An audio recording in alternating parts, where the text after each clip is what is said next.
आज या ठिकाणी पुणे जिल्हा परिषद निवडणुकीच्या निमित्ताने मी तुषार रमेश थोरात राष्ट्रवादी काँग्रेस पार्टी यांच्या वतीने जिल्हा परिषद बोरीपारधी गट या ठिकाणी माझा उमेदवारी अर्ज दाखल करत आहे।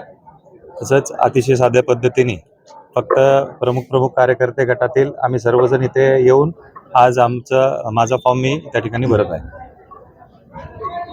इतर उमेदवाराचा एबी फॉर्मचा काय विषय? 3 वाजेच्या आत आम्ही सर्वचे सर्व एबी फॉर्म ज्या त्या उमेदवारापाशी ते जमा करतील। तुमच्या मतदारसंघात ओबीसी विरुद्ध मराठा असा संघर्ष पाहायला मिळेल?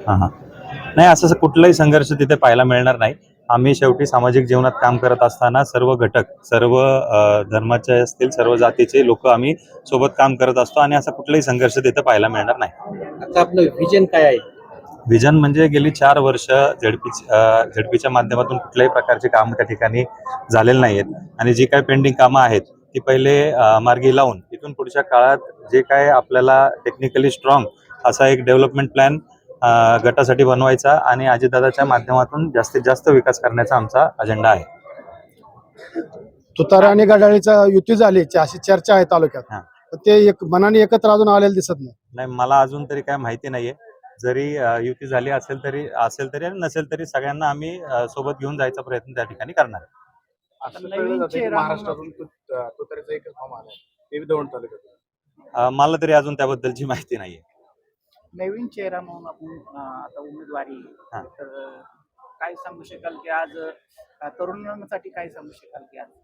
आता नवीन चेहरा म्हणताल तर गेली 12-13 वर्ष मी या तालुक्यात आप्पांच्या माध्यमातून आणि आप्पांच्या मागे सर्व काम त्या ठिकाणी पाहतोय आणि सर्व अख्ख्या बोरीपारधी गटात नव्हे तर अख्ख्या दौंड तालुक्यात जिकडे मला संधी मिळेल तिकडे मी कुठल्याही कार्यक्रमाला लोकांच्या सुखदुःखात आणि विकास कामाच्या निमित्ताने मी त्या ठिकाणी पोहोचण्याचा प्रयत्न केलाय।